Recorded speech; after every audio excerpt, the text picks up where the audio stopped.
மரகத தமால மலர் மொட்டுகளை மொய்க்கின்ற பொன்னிற கருவண்டு போல் மாதவன் மார்பினில் வாசம் புரிந்தங்கு மெய்சிலிர் பேற்றும் விழிகள் மரகத தமால மலர் மொட்டுகளை மொய்க்கின்ற பொன்னிற கருவண்டு போல் மாதவன் மார்பினில் வாசம் புரிந்தங்கு மெய்சிலிர் பேற்றும் விழிகள்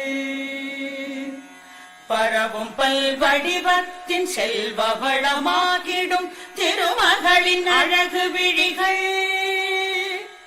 பறிவோடு அந்த இரு விழிகளின் கடை நோக்கு மங்களம் எனக் கருள்கவே.